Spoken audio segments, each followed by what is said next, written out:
We're going to have hopefully a little dialogue as we go along through here. I want to welcome everybody here. Before I get into mine, I just want to follow up on a couple points that Philip made.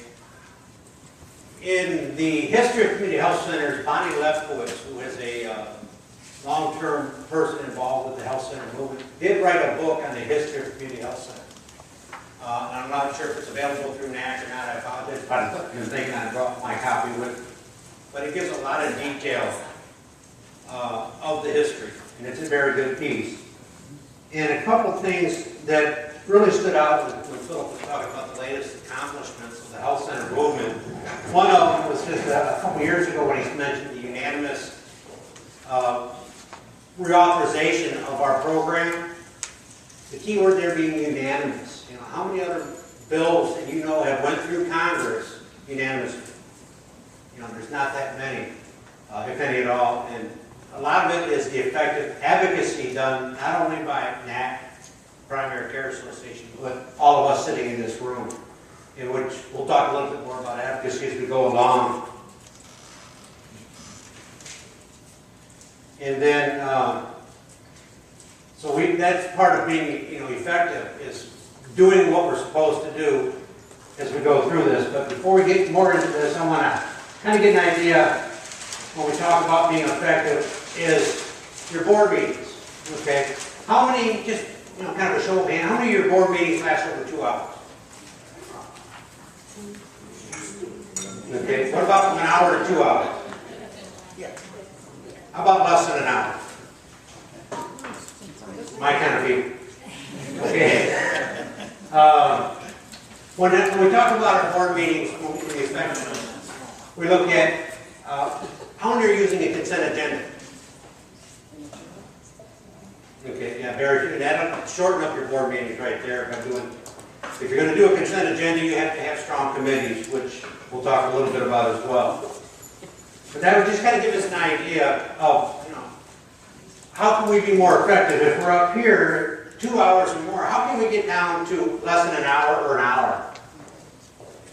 And then, a lot of it is what we're doing outside of the board meeting before we get to that point. The other thing I'd like to ask, how many have been involved with the health centers less than a year? A couple new folks. Great. I'm glad you're here. How about from 1 to 5? Okay. How about over 5? Okay. That group, how many over 10?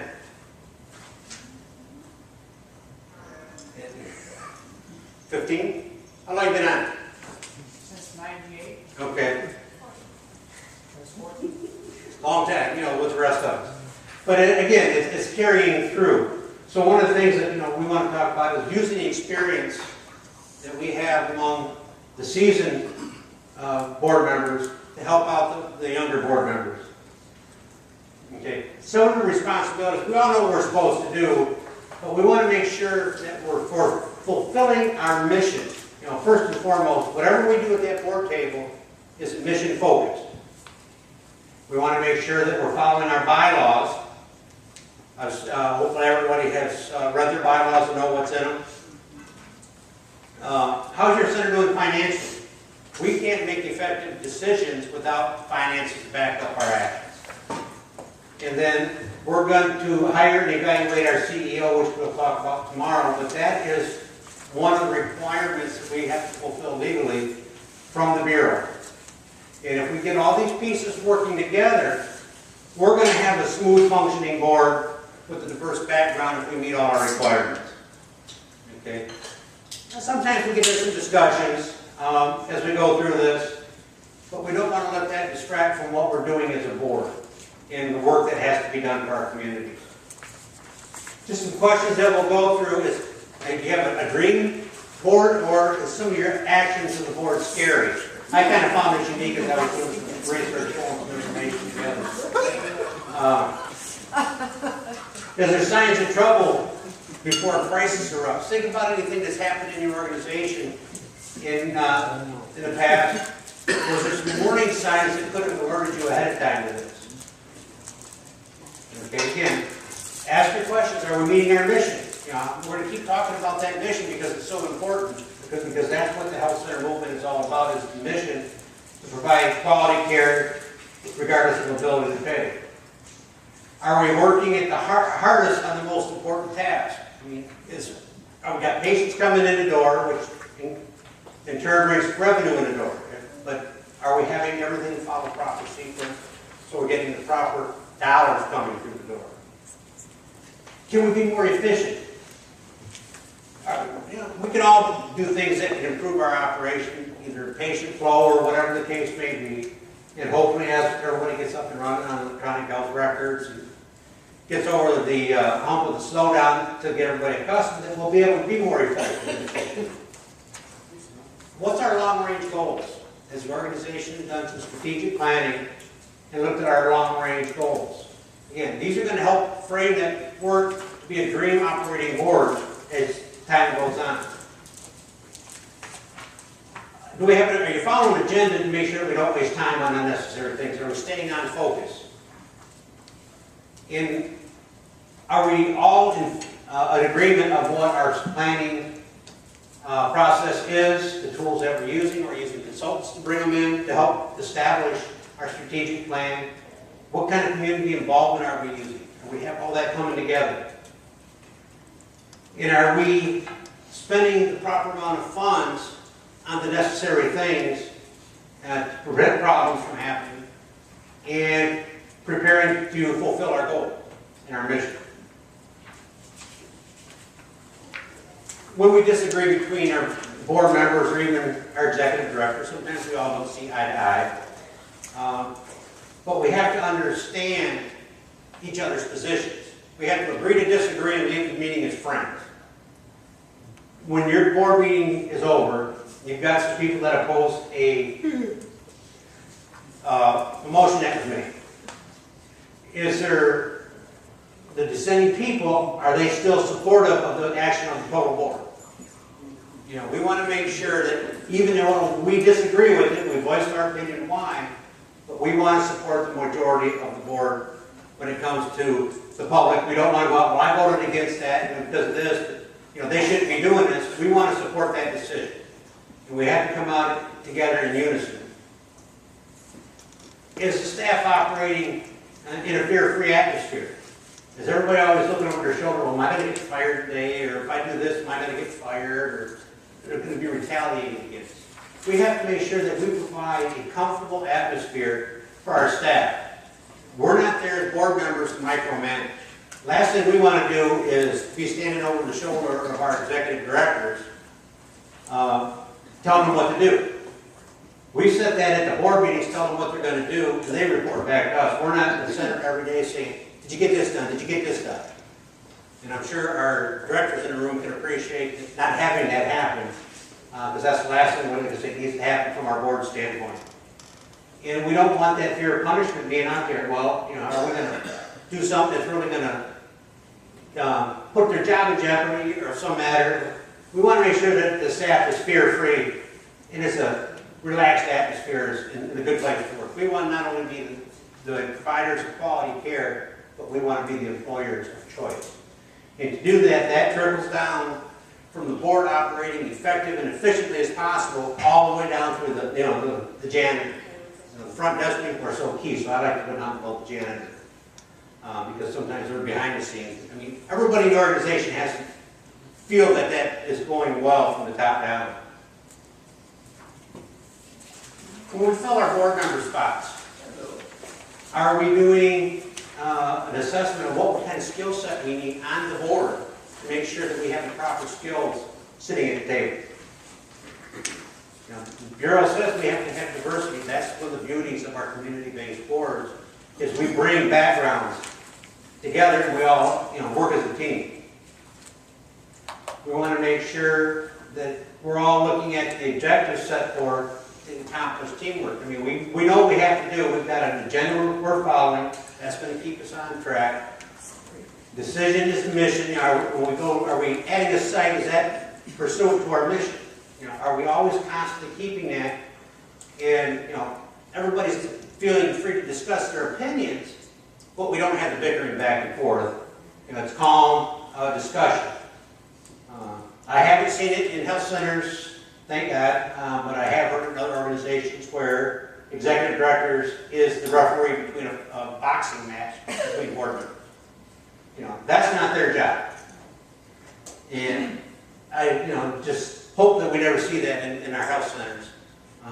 We've seen some heated discussions, but it could be civil to get to be done. Are you seeing things like this happen at your board meetings? Okay. If it is, start making corrections to it before it gets worse. And are we evaluating ourselves? Okay. Program expectation says the board will conduct an annual evaluation. Are we doing that, looking at, have we met our mission throughout the year and all our decisions and actions that we've taken? And any plans that we've done, any activities, does that follow our mission? Look at, make sure we're doing it in the right manner for the right reason. Are we bringing in outside expertise to educate not only the staff, but we as boards as well? You have somebody to come in and speak at your board meeting, whether it be somebody on finance to educate the boards, whether it is the CFO, sometimes a fresh set of eyes or something out there. We tend to look at somebody outside the organization as an expert more so than within. It's just human nature in any organization. But bring somebody in from the community, tell them what's happening out there. Work with your hospitals, bring those in. Educate yourself using the resources that we have available in the community so we as board members know what's happening out there. Okay. A couple of things that we can do to fulfill the gaps, right? If your board says, right, we're shy on the expertise we need, say, in marketing. Okay, we've got some open board spots in our board seats. Can we find somebody that has marketing background? Look at where we're weak at on a board level, so we got all these disciplines together and be effective as we go through them. Okay, and then any other gaps that we need in any expertise or skill set that we as board members should have or have available to us at that table. Okay, how can we get that? Where can we find that? And then when you get into your committee assignments, we just went through this in our organization. And redo all the committee assignments. We brought in some new board members. So we went through and looked at the background of our board members. Do we have someone with a finance background sitting on quality improvement? Well, no, we want those on the finance committee. Make sure the skill sets match their activity within the board. And I've seen it time and time again. Well, I don't want to deal with that. I deal with that all day. I want to over here. Yeah, we need your expertise over here in this area because you can spot that quicker than we can. And make sure we're utilizing our people in the right manner so that we can be effective at that table. And again, if we're doing it effectively, we're going to shorten our board meeting time. Okay, again, what kind of dialogue are we having between our board members? If we don't have a lot of dialogue, let's encourage that. Let's get talking to one another, find out what their thoughts are on this issue. Is the board chair getting feedback from everybody to meet? Or is it just one or two people talking? We've got anywhere from 9 to 25 people sitting at that table. Every one of them has something to offer, that's why they're there. So are we bringing in that dialogue from? Are we getting a good flow of information, not only amongst ourselves, but to and from the center? Or is the director getting any feedback properly to that, to carry out that work, and vice versa? Is there something going on we're not getting timely? Are you getting your financial documents in a timely manner? Not 3 months behind, but are you looking at those on a monthly basis? We need to be looking at all that. Any other ideas that you can see that you can throw out there that might be a way to improve how effective the board is? You guys are too quiet. Ask more coffee. Susie. Yeah, how many boards are now on the board option portal? So you use computers, not printed material. All electronic? Uh-huh. Yeah, is anybody going to paperless under board packets? Other than Jackson? We're discussing it. It's very interesting. It's getting the technology out there We waste more time on that. Well, I think, and again, once you get through that transition, It's it's just, gonna make you more effective. it's just like the providers did when they went to EMR. Exactly. You know, we've talked, had a discussion at our location about, as we're buying new hardware for EHR, I told them I want 15 iPads. And I said, I want them for every one of our board members. Because that would save the paper, it'd save the expense of the mailing. And I don't know about you, but you know, when you get a half-inch thick packet in the mail, and everybody would be responsible, you know, it's one of the things we're toying with. I'm trying, I'm lobbying for it. But I mean, it goes back to that. By using that, we can be more effective at our meetings. You know, the last thing you want to hear at a board meeting is somebody opening their packet for the first time. Yeah. And that's why it goes back to a little bit about the consent agendas. We only had a couple organizations using them. If you're going to do that type of agenda, you better know what's in that packet before you hit the door. It boils down to, I walk in, I just opened in my packet, so, and we're going to approve all that in one fell swoop motion. Well, you better know what you're approving, otherwise you better be backing it out. I mean, so you're talking about effectiveness. In order to do that, to be real effective, your committees have to really be working overtime and be involved in their assignments. Are they meeting on a regular basis? There's that dialogue going back and forth. Are we getting the exchange of committee reports? Is your finance committee reporting out timely to the board? Your personnel or whatever the case may be. This time of year, we're all, you know, finalizing budgets and accounters for the following years. If you haven't done it, you know, you're right there where should have had at least an approved budget, but now you might be refining it because something's just changed. Your grant dollars didn't get going, or you got an extra grant. You know, we've got to look at all these capital grants that just come out in the state.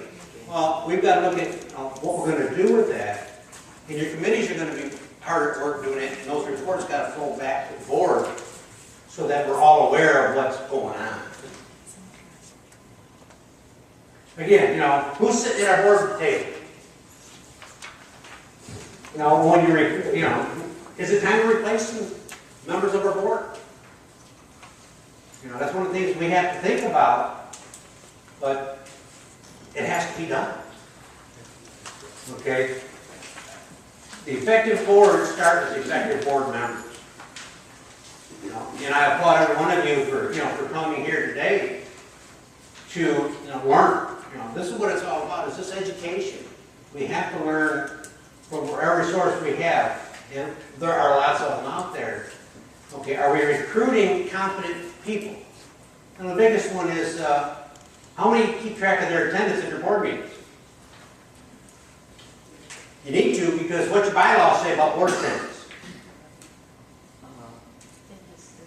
Yeah, you know, you better know what the bylaws say, and you better be doing it. You know, we got site visits coming up from the Bureau, and I will tell you that that's one of the program expectations is, you know, up-to-date bylaws and board attendance. So you have to make sure that you're getting people that are committed to be at that board meeting every month, or at the committee meetings, whenever they are. We have to keep recruiting, and if somebody isn't doing their job, you know, it's up to, you know, the board chairs, you know, to, you know, meet with them and say, you know, what's the problem? You know, do we need to have you resign from the board? Because we can't conduct business if we don't have quorum, and if you're constantly missing, you're not getting the information. You know, we're lacking in what our principles are as a board by following our own documents. And again, once we get those pieces at that table, we get effective people sitting at the table, we're going to be effective as a board. Okay, there's 3 different pieces to that process. And Arizona State University come up with this. You know, you've got your recruitment. We've been talking about recruiting your boards. Yeah, it's real light. It was hard. The top one is a recruitment. So we're recruiting our board members. And then, what kind of training are we providing new board members?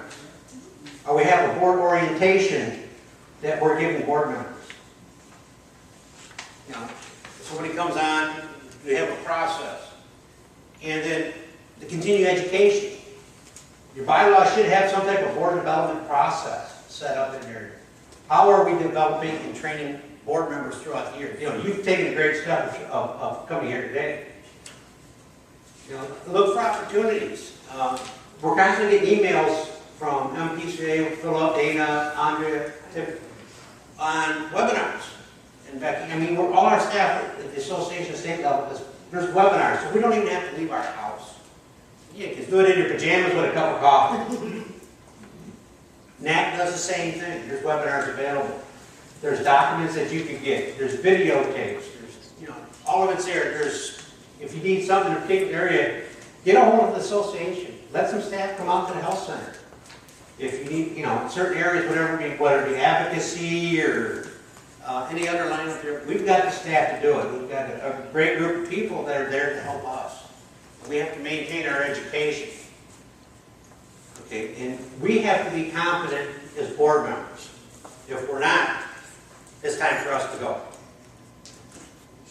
Okay, so we have to put those three pieces together to be, you know, recruit the right people, give them proper training when they come on, and then evaluate what we're doing. So we want to make sure not only is the board functioning properly, but do we as board members evaluate our own work that we're doing on our boards?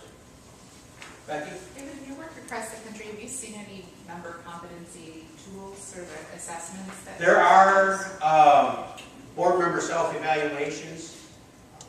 I don't know if I put any in the packet. I put some resources in there as far as, that was for tomorrow, but I don't know if there was a individual.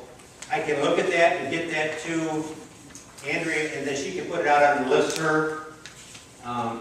If not, my contact information is at the end of the presentation. And just send me an email, and I'll send that out to you. Because I've picked up a couple here and there, and some of them, I hate to date myself, go back underneath the 50 days, long before the Bureau of Primary Health Care.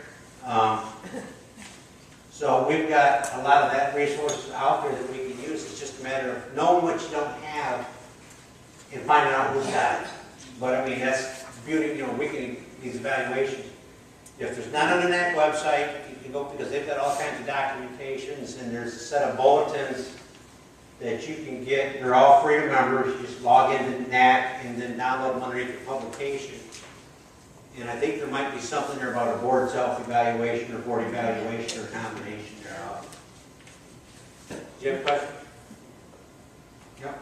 So I mean, we have to do this, yeah. You can go to Board Source, or even in Michigan M&A, they have all kinds of board evaluation tools on their website too. Yeah, some of those, and you can Google it and come up with a lot of stuff. Board Source sometimes, you know, they'll charge you for most stuff, but every now and then just hold on. What was the other one here in Michigan? M&A, Michigan Nonprofit Association. Okay. So there's some other resources available. Again, just Google, you know, nonprofit boards, and you'll get tons of stuff. Actually, that's how I found this little diagram here, which kind of fits into all these pieces that we're talking about, the effectiveness. So we work it all together to come up with this. Unfortunately, by the time it got processed over, it's hard to see the wording on it. Again, recruit, training, evaluate ourselves, use that. You have to do the board annually, why not do ourselves annually? You know, here's something we can look at and say, hey, am I doing a good job? Am I showing up? Am I following what we said we're going to do? And, you know, which makes me a competent board member. And so if we've got 15 competent board members, we should have a competent board of directors doing our job effectively and efficiently. Okay, and again, you know, this is so much of this stuff. Our members qualified, it boils down to our recruiting. You know, we talk a lot about it, but for the simple fact, if we're not recruiting good people, they're not going to make good decisions. And if we're not dedicated to and dependable to show up at a meeting, you know, we still, you know, we can't take action if you don't have a quorum. You know, you should be following Robert's rules or have quorum stipulated in your bylaws. You may want to do that. Review your own documents to make sure that you know. There's a board training one night at the board meeting. Take 15 minutes and we're going to review pages 1 through 10 of the bylaws to make sure everybody's on the same page. Is our board appropriate size? You know, there's a key factor to recruit, okay? Smaller organizations, they might need just 9 board members. We're at 14, and we're looking for a couple more because we've grown so much. And you look at some of these other organizations, they might be, I haven't seen too many pushing 20, 25 mark, but there may be a need for it, depending on the complexity and the size of your organization. Make sure our size is appropriate for what we're doing inside of our organization. You get into large numbers, sometimes we have difficulty getting them to the table or getting agreement. But again, effective, educated folks at the board table, appropriate number, and we will become effective. If not, that's a goal for the board. We want to board meetings. Currently we're running 2 hours. Let's get it down to an hour and a half this year. Let's streamline and see how we can get our board more effective, so we can trim 30 minutes off our board meeting. Don't do it all at one shot. Might be too much of a shot for the board members that are used to a long meeting. What kind of things that we're doing to get the board members here? How many provide meals at the board meetings? Okay, I'm ready to make a list because I'm coming to coffee and cookies. I mean, but again, are we looking? Is our board meetings held at a time that's convenient for our board members? Don't be afraid if you have to readjust your time in your board meetings to make sure that you can get your board members there. How about, I might get in trouble if I ask this question. Go for it. How about, I'm gonna get anybody riled up if I say compensation. You can't. See, I know I'm better. You can get reimbursed for travel expenses. You can pay mileage to and from. That's allowable underneath the federal grant. You cannot get a paycheck for doing it. Well, no, I don't mean in that manner, but some way. I've seen where we discuss in meetings and stuff, and I've seen board members who need help. I mean, really need help. And they come to board meetings and they help and they work, and we're talking about helping everybody and doing this and the jobs and all that. We got people sitting on the board that really need help. Now, I'm not talking about setting up something where you don't compensate the person who's volunteering that don't need it, but you actually have people, and they shouldn't be denied because they don't have the money coming in like other people. They shouldn't be denied to have leadership positions. But if we're making money and we have some money, we should find some way to help or to help compensate or to help those people who are on the board. Transportation costs is the biggest thing. You got somebody that, in what we talk about user populations, we have to have people representative of our patient base. Mm-hmm. Well, you see, you've got people that are low income. Yeah. They may not have car, but they're going to be an excellent board member. They're dedicated. They know their stuff. Right. You can pay CAF fare in transportation costs. Actually, we've had a discussion when we're recruiting. Do we need to give them a gas card to pay for the gas ahead of time for each meeting? Or daycare provider? Daycare is, if you've got a single mom, excellent. That was my next point. Thanks, Becky. That you can pay daycare expenses for a board member to come to that meeting. You've got it. It's all allowable underneath the federal guidelines. So there's some things that you could get to encourage that, because like you say, there's some excellent people out there. We just got to find a way to work within the guidelines. Sometimes we have to get creative, but you can do it if you really want. Telephone. How many in your bylaws say I can have phone meetings? Yeah, you need to have that, or electronic. Do you have capabilities? If you have satellite location, can they log into a web-based video conference? There's things that we can do that way to help cut down on transportation. We've got, if you got a large service area like a lot of us do, we might have to drive an hour. Up in the Northwest, it's 2.5 hour drive from one end of their service area to the other. In UP, it's all the way across the Upper Peninsula. So, you can do things with electronic means, but your bylaws have to say that you can do it. And again, that's why I say, know your bylaws, what's in them, know the program expectations. If you haven't taken a look at those two documents, do so. Because it's that knowledge that we have to have between our ears that allows us to be effective because we know what we can and can't do. That help you out a little bit? But, if you got more questions, there's, Becky is there, get a hold of the MPCA or, if we don't know the answer myself, we will find it for you. It might be through grants or something, specific grants that we could write, maybe with help donations to help, to set up some parameters according to our bylaws so we'll compensate people who really need it. Well, you have to be careful when you talk compensation. There's reimbursement expenses which are allowed. They can't you can't be reimbursed for leaving work some of it. There's some really great areas, but make sure that what you do is allowed underneath the federal guidelines. Right, that's what I'm thinking. Yeah, Okay. but yeah, there's some ways that you can do it. Like I said, the reimbursement. Yes, ma'am. I was going to say, if the board member is also a client of your medical center, and they are a needy person, couldn't somebody on your, in your organization try to help them get the help that they needed? Well, yeah, I mean, they're a patient. So, I mean, specifically, they wouldn't be getting the, not because they were a board member, they'd be getting it because they were coming / patient. But underneath the guidelines, some of those like reimbursement for mileage is allowable expense. We do, our board, they sign off, every 3 months or whatever, or even sooner, depends on how the situation is. And most of us, we don't take it, or some of them take it back, donate it back to our nonprofit, our fundraising arm. I was just thinking that if they were that needy, they also might be a client, in which case we can try to make sure that we get. 51% of our board have to be. So, there's the other key piece is you have to be, we have to look at that board representation as 51% users. If we're not 51% users, I will say the Bureau will crack down quickly and firmly. And so, yes, sir. One of the other things is continue to reinforce ownership on the part of board members of the community center. It's a community center, and they are owners. They are part owners. You need to reinforce that a lot more for the board to be effective. Right, yeah.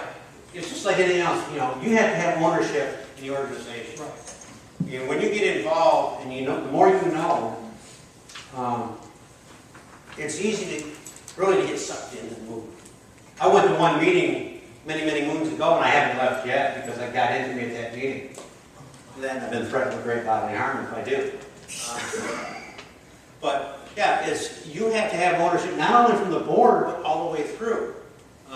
Dr. Conn will tell you, if your providers aren't bought into what we're doing, they're not going to stick around long. And it's mission based.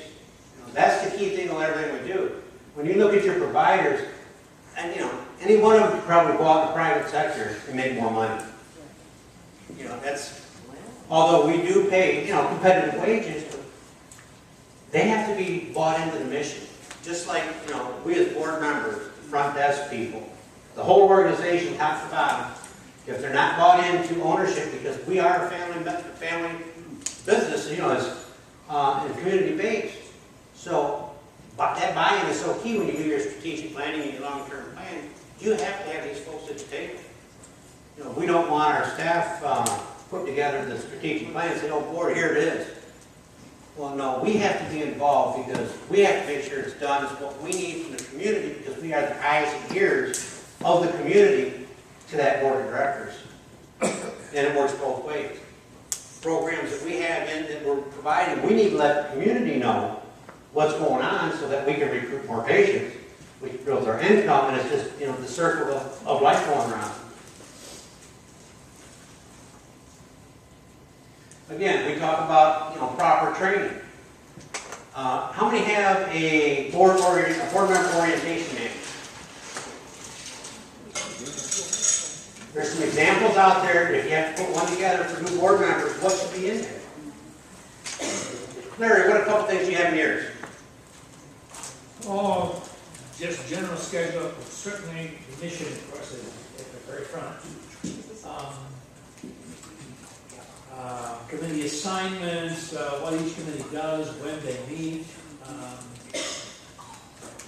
Expectations, there's what I call behavioral expectations. You know, you can't go bad mouthing the place. Or supportive kind of things. Who to report to when someone in the community asks you what's going on, what do you do with that? That's very important. You know, sometimes things happen and they ask the board member, you know, what can you do about this? You can't do anything about that. But you don't say that to the person. You refer to the person to the proper Right. Administration. Yeah, I'll carry your message to the right people and they'll follow through. And then make sure you get back to them.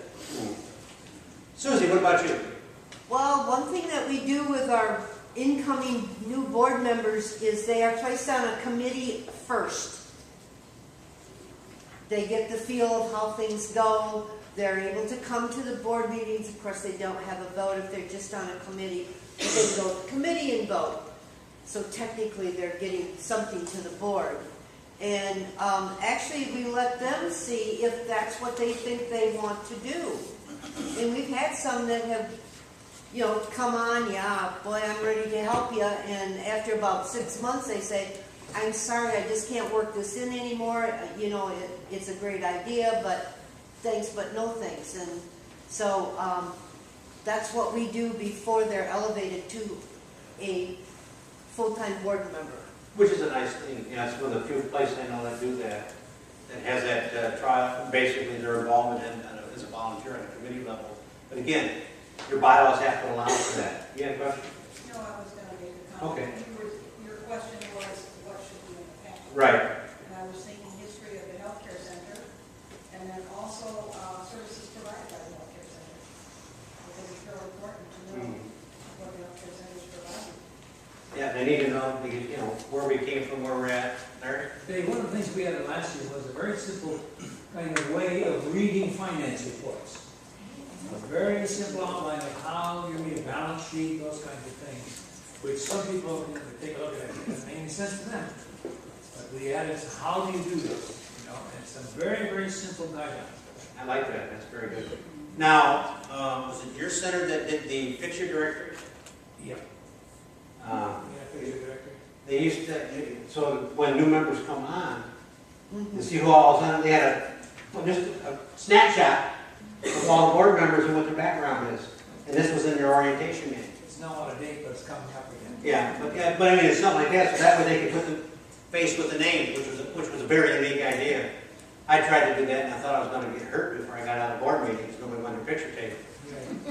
Oh, But, I mean, stuff like that, you know, resumes, who's on the board, they say, committee assignments, acronyms.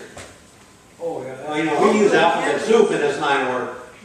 And unfortunately, most of our acronyms will coincide with something else in another industry. And we have to sit back and go, which item am I wearing today, and what does that mean? So there's a lot of things like that. We have to have that process in place, orientate these new members that we're bringing on. Dave, we put a copy of the bylaws at each orientation. Oh, absolutely, that's a must. And also there's a board member agreement every member signs saying that they will attend their committee meetings and what's expected of them, so they sign it. Ethics And policy. also the HIPAA Oh, yeah, that is. confidentiality Yeah. stuff. Conflict of interest statement. Conflict of interest. Yeah, you know, there's a lot of these documents that we have to be aware of as we move through whatever we do from our personal life to our center life that we've got to be very careful of. So again, it's the education process. So they know that they're not in there to make a name for themselves. Unfortunately, we have people join organizations just because they want their name involved. Dave, that becomes particularly critical if you have a pharmacy in conjunction with the center. Not only the conflict of interest, but is there any record of any kind of felony whatsoever? If you have pharmacy, they get very, very strict about that. And again, it's knowing what the requirements are for what your operation is. Bureau says you will have a conflict of interest policy in your bylaw. And then underneath the new 990s, There's a question on the new 990s, has the board members signed a conflict of interest statement? So that's another one of those annual documents, like a confidentiality agreement that you have signed on an annual basis. So again, it's knowing what we have to do. It's like every other profession, you never stop learning because things change so much. What type of processes do we have going on at locations for education of our members? What are some of the things that you're doing to keep everybody on the board educated?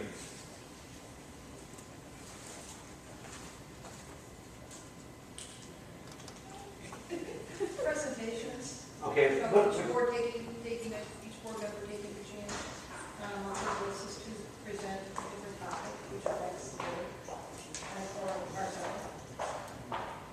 okay, does anybody have a monthly board training? At each meeting, have some type of training of some sort? Do you have to do that every month? We do it every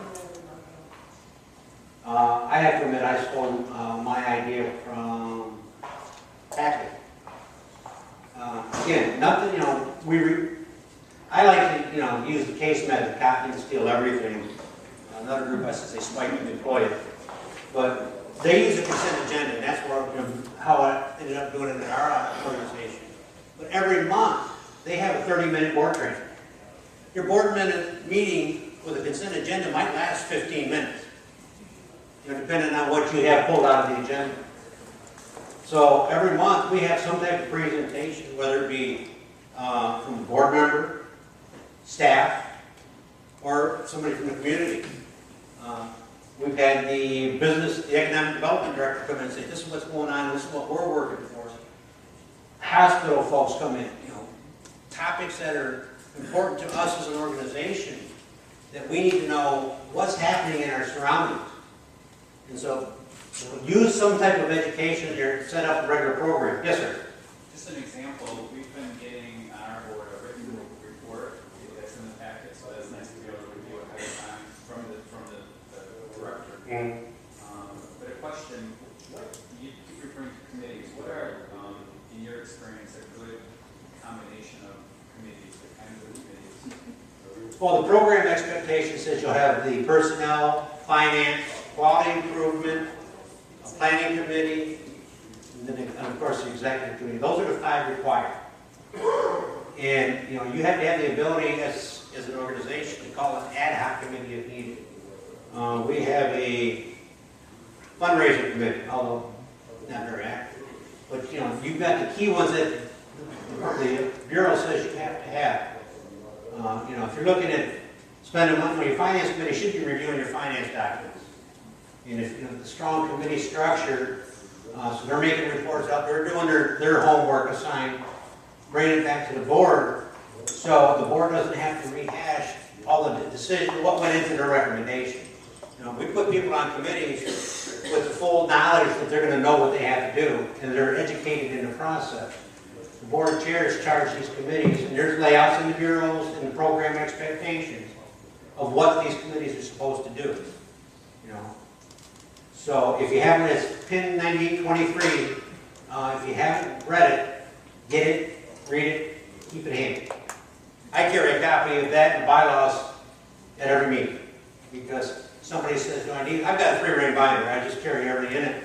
But when somebody says, "Well, what's this?" Well, instead of going back and saying, "Well, I got to go look and pull the bylaws up," I've got it right here. I'm right in it, or the things. So that's just a way of keeping it handy. But that's another thing in your board orientation manual, a copy of that program expectations, so they know what's in there. And if you want to get even technical on that, you get the Public Health Code, CFR 42, the authorization laws tells it you can't do. Yes, ma'am. What was it? I'm a new board member. What was the second item? You said bylaws and what that you carry every month? The program expectations. And it's PIN 9823. They keep changing, but that's the program expectations. It's about 40 or 50 pages, but it tells all the things that we have to do as health centers laid out by the Bureau. And there's some strong verbiage in there about you will do this, or you must do this, or you should do this. But those are key pieces that we need to know as board members, what we're expecting. Yes, sir. I think it's important in talking about board training is a relationship with the federal government. They provide training, board training, and strategic planning also. Strategic planning. We're in the process of setting up where we would have the federal government come in with no cost. Well, yeah, they've got technical assistance dollars. Right. And you just go through, your director would go through your project officer and request technical assistance training. Right, and they'll come in and they'll do training 2 days or whatever it takes. They set it up. I'm actually one of those people that do that providing. Right, so that's good. If you want to cultivate a good relationship, an open relationship with the federal people. Well, your project officers, we just went through a change for a lot of us in Michigan. Have changed project officers to do some restructuring. But again, that's that relationship with that person. Your director should really have a constant open line of communication with the project officer. Hey, I'm gonna throw something else in there. I'm excited about our president and his wife and what she's doing. I think she came out of healthcare. I think staying in touch with the WhiteHouse.com and what the president and his wife is doing is key. And also Renee, is that her name? The one that's the head of the, not Health Human Services, that's key too. But Attorney General. She also came out of the clinic. What's her name? You weren't talking about Mary Wakefield, you were talking about something No, else. the Attorney General is It's a sister. No, that's about Barry Colder. That's Colder. Barry Colder. No, he's Attorney General. I'm talking about health, and the health, Oh, the Surgeon General. Okay. right. Too many generals. Yeah. All right. Yeah, not enough of us people down there doing the Yes, too many chiefs and Right. Indians.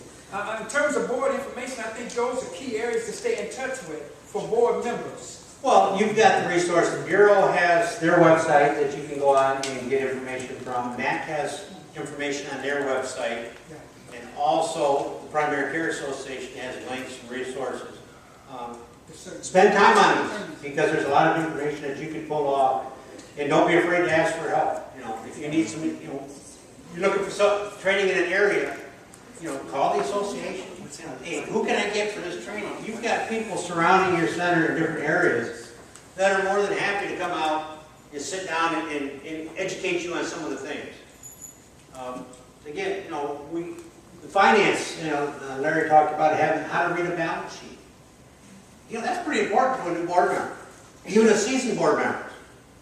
And especially when you if you went through a JCO certification or any of these certifications that we've got to come under now, they're going to want to ask you about what do you look for on your financial reports. I still go back to the story we had on our first JCO review. One of our board members, she was a retired school bus driver. She was one of our founding members. She's late 70s. The reviewer asked me, says, when you get your board packet, what's the first thing you look at? She says, I look at the bottom line. He says, well, where do you find it? She says, second page, bottom right-hand corner. That was the end of that discussion. But again, it's the education. So, the finances and all this is all ties in because we have to budget for that. When you start approving your budgets, do you have a board development line item? And are we using it? It's nice to have it there, but you have to allow for some training expense, meetings like this, the annual meeting coming up in August, the NAC meetings. The educational opportunities are out there. And so, did you have a comment? When you're done. Okay. So don't be afraid to use them. Now, underneath, if you have somebody go to the NAC meetings, even if it's one person, they can get their password and share it with everybody on the board. So they can go in and look at the videotape.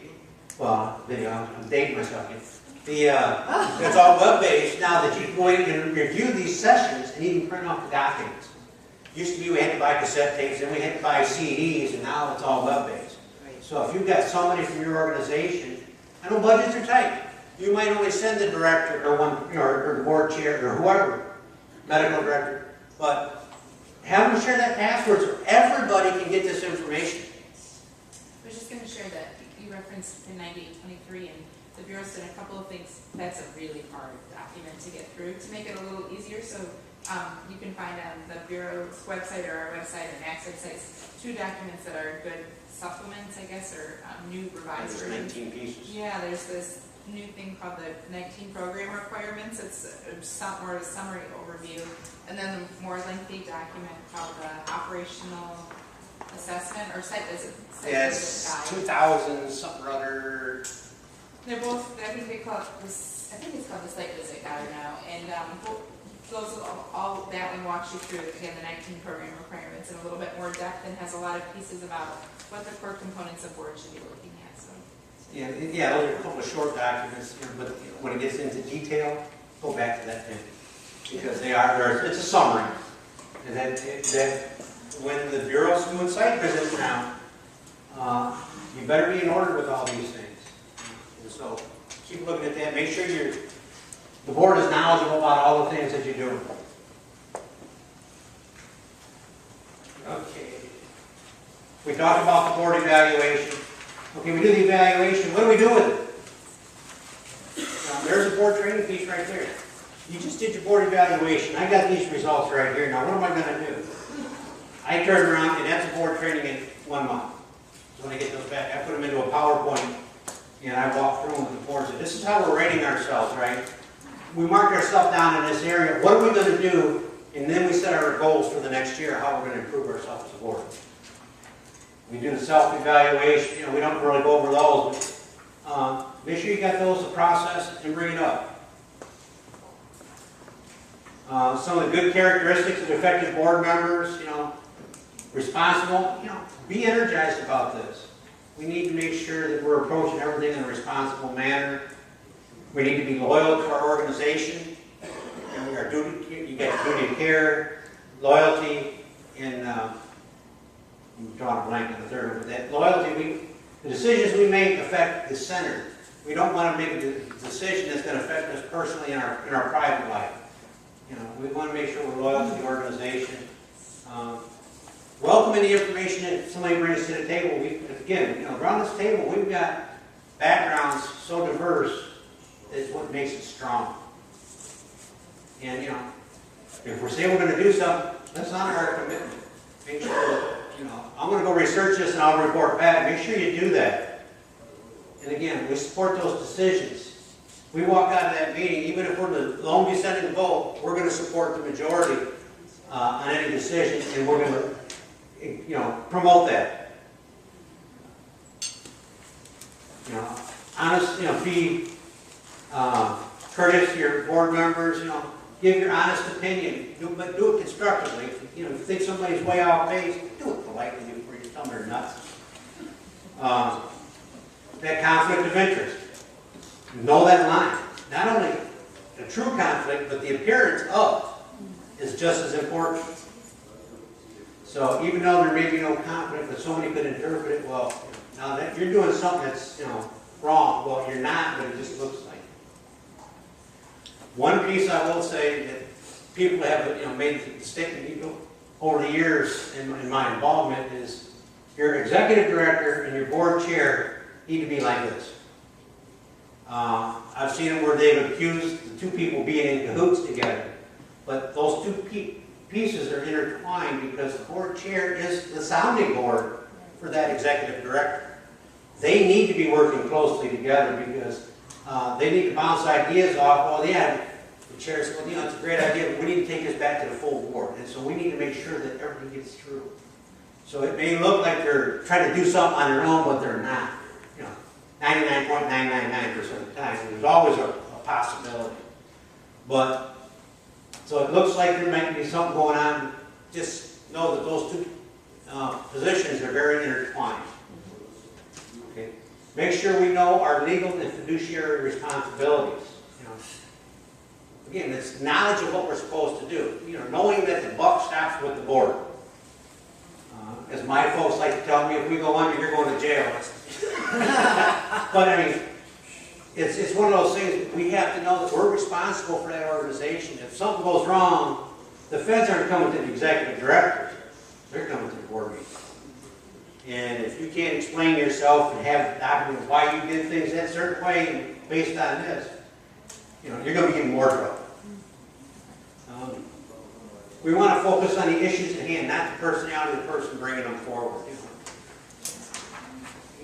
That constructive criticism and feedback. Ask informed questions. I love the dialogue we've had today. We've got a lot of good questions coming back. Don't be afraid to ask questions. The only bad question is one that's not asked. Because until you ask the question, you don't know. And if you got that same question, maybe somebody else does too, and nobody wants to bring it forward. Know your responsibilities, the legal and everything else. We talked about a board member agreement. Know what that says. What are we supposed to do as a board member? And make sure we serve on at least one committee. I know sometimes it's hard depending on work schedules and stuff, but again, there's no set time committees have to meet. But every board member should be on at least one committee. Unless you tick off the chair, then you're on every committee. But come to those, show up to meetings on time. Read your material. Make sure you know what you're going to be covering that day. And participate in discussion. I can't emphasize all this, because all this stuff is going to make us a better board member, which is going to make us a better board. Okay? Be committed to our mission. Like I said, we've talked about that over and over again. Spread that mission to the community. That's our job. One voice representing the organization. We're all going to give the same message. And then when it comes to, in the community, if you say, attend a meeting, as representative of the center, you have no ability to make decisions. We can't speak for the whole board unless we're given that duty by the board itself. So know your limitations. You can take it back for review from the board. Be careful what we do when we're representing the organization in the community meetings or whatever. And then act as an advocate for the organization and our members. And we'll touch a few more minutes about advocacy. That's kind of one of these things that's near and dear to my heart. Don't be afraid to admit you need help. We've got consultants out there from soup to nuts. If you need help doing salary survey, there's consultants that'll do that. Strategic planning, there's consultants that'll do that. Sometimes we have them in the house, sometimes we've got agreements with them for members of the association. But don't be afraid to ask for help. If it may just be calling up a fellow board member, say, hey, can you explain this a little bit more to me? If you got a question on the finance, call your treasurer, call the director. Hey, can I sit down with the CFO and have him explain this to me? Go through the director and have him, that way they're aware that you're meeting with staff, because our only employee is that director. And we need to go through them. They need to be aware of what we're doing. So we really don't have the authority to walk up and ask somebody on staff to do something for us. It has to go through the director. They might tell you to go ahead and contact them yourself, but they're aware that you're going to be meeting to go over this issue. And then contribute, knowledge.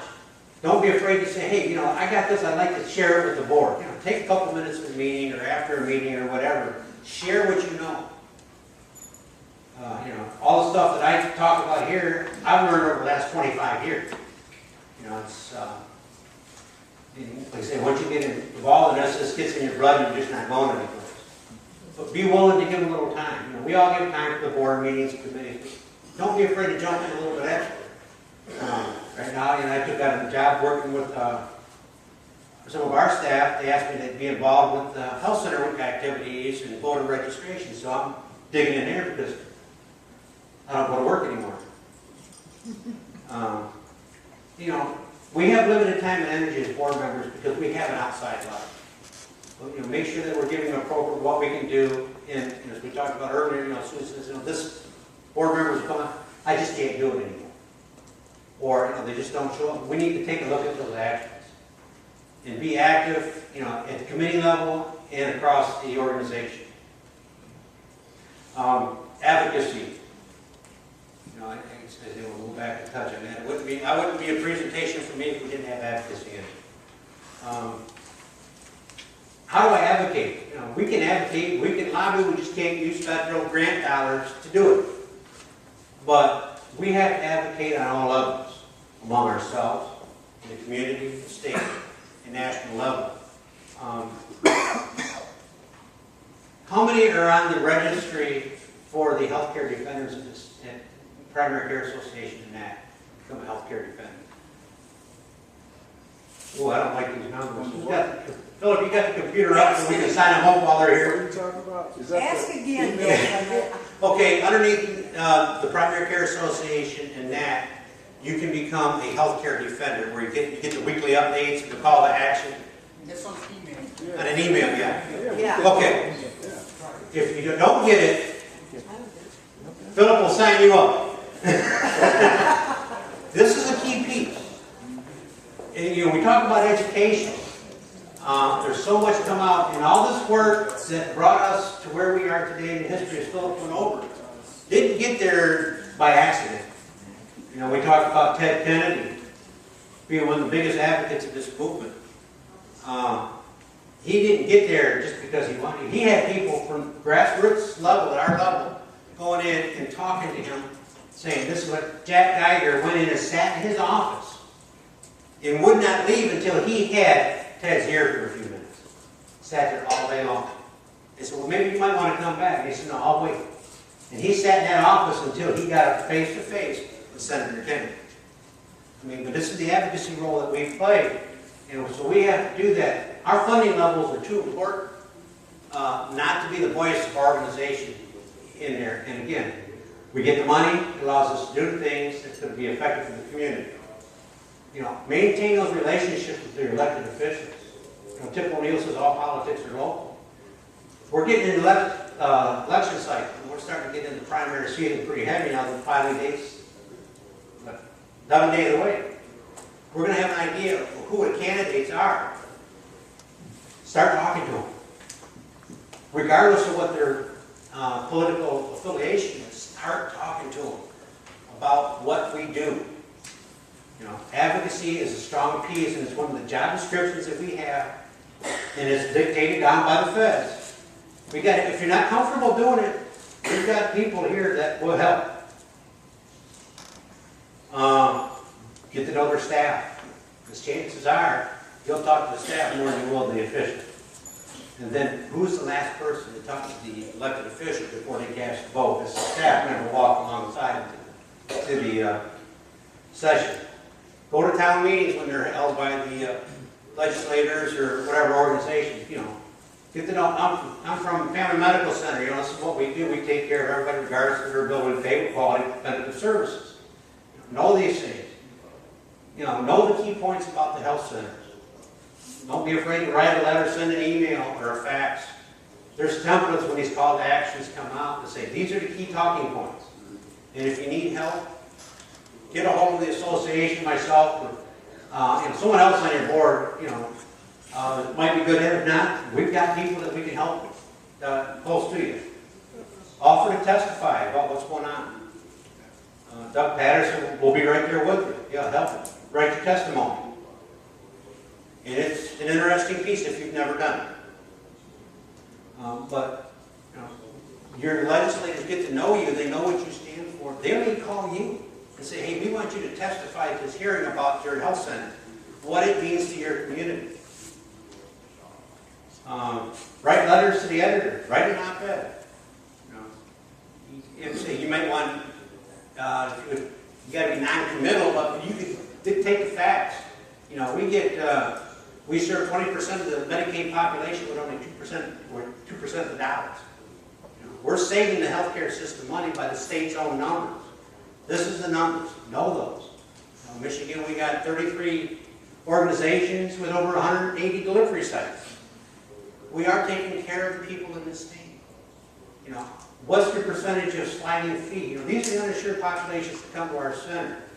We get a grant that helps take care of our fundings. But last year we used 140% of that grant to provide uncompensated care. Know those numbers about your center. You know, that tells these people that everything that you're talking, it can be backed up. It's right in your financial statements. You know, here's our percent of Medicaid, here's our sliding fee. Have an idea what those are. So when you go out and talk to these people, you can speak with facts and with authority. Be active. Primary Care Association, we have legislative forum, we got the annual meeting coming up. It's education and it's network.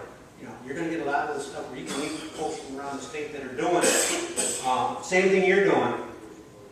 And the old adage in this line, in the movement, when you see one health center, you see one health center. We all have the same mission, but we may go about it a different way. And we can learn from one another and how to be more effective in everything we do as a board. Like I say, know what's in the expectations. And if you go on the NAC's website, NACHC.com, underneath the advocacy tab, there's a link in there that tells you what you cannot and can do when it comes to advocacy and things like that. You know, one of the things, we have a duty to the patients to make sure that we have a viable organization.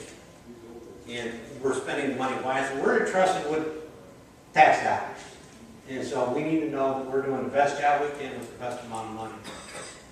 And if we don't become the voice of our patients, who's going to do it? We're patients. We're health center board members. We've got a minimum of 51% of our board. We're patients. We're speaking from the heart. You know, God bless our directors and our providers when they go advocate it at the state and national level. They do a fantastic job. But they're looked at, well, you're trying to save your job. We don't get paid. We're there because we want to. And you know, when you look at the longevity in this room, we got to be doing something right to keep these people, you know, keep all of us in here as long as we have to. So it comes from the heart. So we are that voice. But we also talk to the community members about how good we are as an organization, what we're doing. We're adding a new service. Let's promote the living daylights out of it, because if we don't, who's going to? And lastly, my contact information, if you have any questions or need some direction on where to find something, some support documents, if you can't find them, shoot me an email. I'll get the documents. It may take me a day or two to get them out to you, but I will get them. And no, that's not correct. That's not. Any questions? Philip? Can I add a characteristic? No. Just a quick fun fact for you. Less than 10% of nonprofit board members in the country are under 30. And the majority of them are over 65. And I think it really brings up an important characteristic of a board is that it be multi-generational. So multi-generational boards help build competency within the board over a long term. If you don't have younger members on your board, then when your older members, retire from being on the board, or they're not capable of doing that anymore, you really have nobody to fill in the shoes. It's the same concept of a retention plan or a succession plan in a business where you're setting people up to succeed and grow within an organization. You really need to be doing the same thing with your boards. And I think if we looked around the room, we'd see that that statistic holds true in the health center movement, and it really is an area that we have to focus and recruit towards, is having folks of different generations with different skill sets in our boards. Well, and that boils down to, what's our patient mix? Your board as a group needs to represent your patient population as a group. So if you've got a large chunk of under 30, we don't want everybody, 55 and older making decisions for that age group, because they have a different need than we do in our age group. So And you do. So about a third of health center patients are under 19, and the group that's 65 and older statewide is only about 40,000 out of our 600,000 patients. So the majority of our health center patients are below 65, and a huge majority of them are below 19. So. And I believe that's on your website, right? Correct? Yeah, Statistics. just looking at UDS, so I did make sure I did get the right numbers. So again, there's resources out there. Don't be afraid to ask for help. Or if you, like I say, if you got some information, you're weak in an area, we're here to help. The association, myself, and many other folks around the state, we've been, some of them say, you see her, we've been in it a couple days. We're willing to share our information, that's why we're involved in this movement. So, just dig in, when you run into it, ask. There.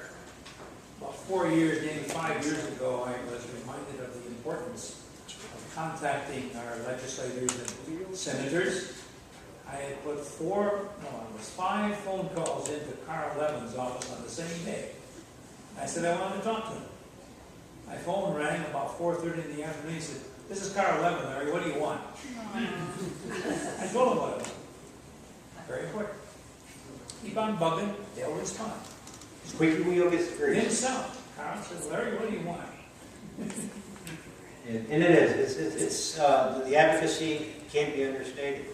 You know, without that, we wouldn't be in the position we're at. But Tip O'Neill said something else at one point. In his second election, he was quoted as saying he was starting and he won his first election and he was talking to his back neighbor, and he realized his back neighbor didn't vote for him. And he was astonished. He'd been family friends all his life, and he said, "Well, why didn't you vote for me?" You never asked me. Yeah. So let us not be hesitant to ask. Absolutely. You know, and the NAC does advocacy training. If you ever went to the Policy Initiatives Forum in March in Washington, just 1 second, and they do, show you, they have role playing on there. It gives you an idea of the best way to do this.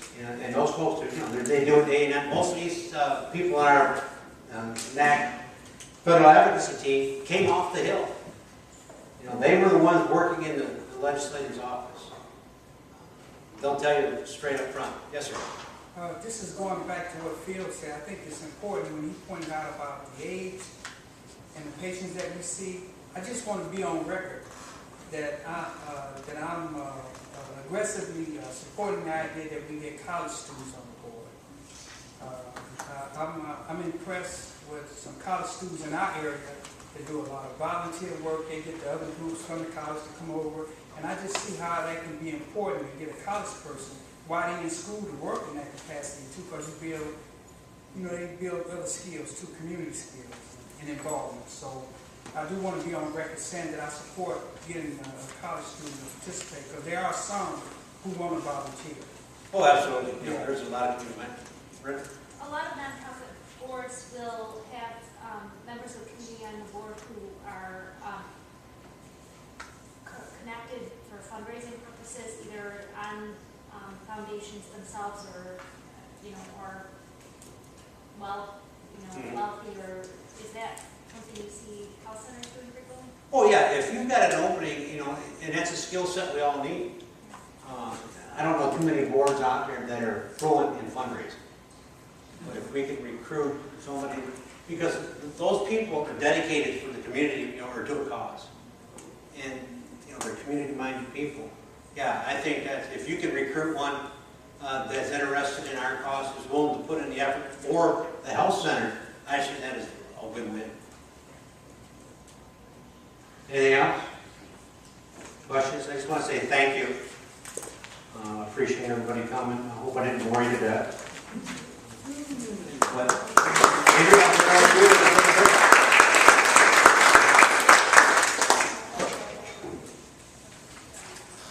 Great, thank you so much, Dave. It's always a pleasure to have you. I think this gives you all hopefully a good basis to better understand the history of the health center movement, more about the fundamental requirements of being on a board.